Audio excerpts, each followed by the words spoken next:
Hey guys ତୁମେ ଏମିତିକା reels ତ ଦେଖିଥିବ। ଆଜିକାଲି ଏମିତିକା ରିଲ୍ସ ବହୁତ ଭାଇରାଲ ହେଉଛି।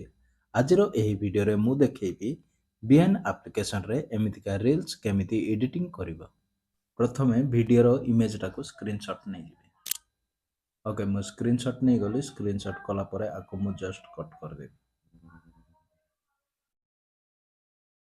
କଟ୍ କଲା ପରେ ମୁଁ ଆକୁ ସେଭ୍ କରିଦେବି। ସେଭ୍ କଲା ପରେ ଏବେ ଚାଲନ୍ତୁ ନେକ୍ସଟ ଷ୍ଟେପକୁ। ଓକେ, ମୁଁ ଏବେ ମୋବାଇଲ ସ୍କ୍ରିନକୁ ଓପେନ୍ କରିଛି। ମୋବାଇଲ ସ୍କ୍ରିନକୁ ଓପେନ୍ କଲା ପରେ ମୁଁ ବିଏନ୍ ଆପ୍ଲିକେସନକୁ ଅନ୍ କରିବି। ତାପରେ ମୁଁ ଏହି ପ୍ଲସ୍ ଆଇକନରେ କ୍ଲିକ୍ କରିବି। ପ୍ଲସ୍ ଆଇକନରେ କ୍ଲିକ୍ କଲା ପରେ ନ୍ୟୁ ପ୍ରୋଜେକ୍ଟରେ କ୍ଲିକ୍ କରିବି। ନ୍ୟୁ ପ୍ରୋଜେକ୍ଟରେ କ୍ଲିକ୍ କଲା ପରେ ମୁଁ ବ୍ୟାକଗ୍ରାଉଣ୍ଡରୁ ଗୋଟିଏ ଭିଡ଼ିଓଟେ ନେବି। ଓକେ, ମୁଁ ବ୍ୟାକଗ୍ରାଉଣ୍ଡ ଭିଡ଼ିଓ ନେଲି। ତାପରେ ଆର ସାଇଜଟା ମୁଁ ସିଲେକ୍ଟ କରିବି। ତାପରେ ଆର ଯେଉଁ ବଳକା ପାର୍ଟଟା ତାକୁ ମୁଁ ଡିଲିଟ୍ କରିଦେବି।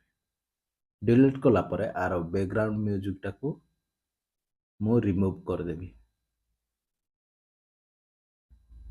ଓକେ, ବ୍ୟାକଗ୍ରାଉଣ୍ଡ ମ୍ୟୁଜିକଟା ରିମୁଭ୍ ହେଇଯାଇଛି।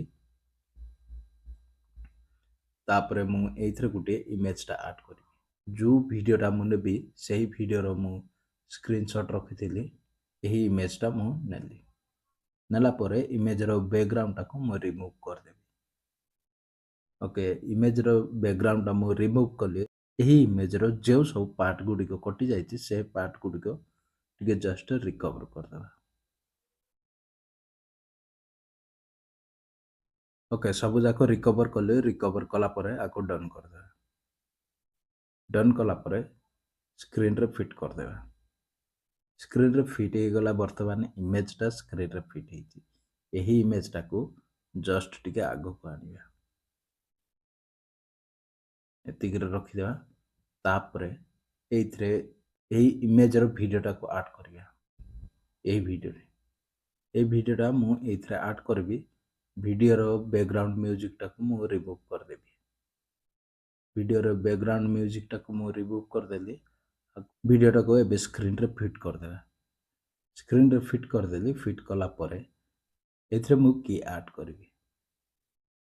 ଓକେ, ଫାଷ୍ଟ ଇମେଜଟାକୁ ସାଇଡକୁ ନେଇଯିବେ। ତାପରେ କି ଆଡ୍ କରିବେ।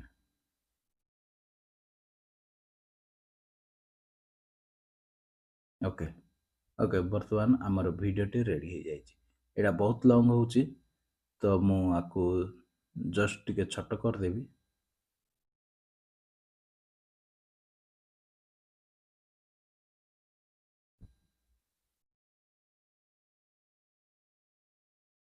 ओके, सो आई होप तुमको भिडियोटी जदि भल लगी प्लीज चैनल टी को सब्सक्राइब करदेव। बहुत सर्ट्रे मुझे बुझेदी।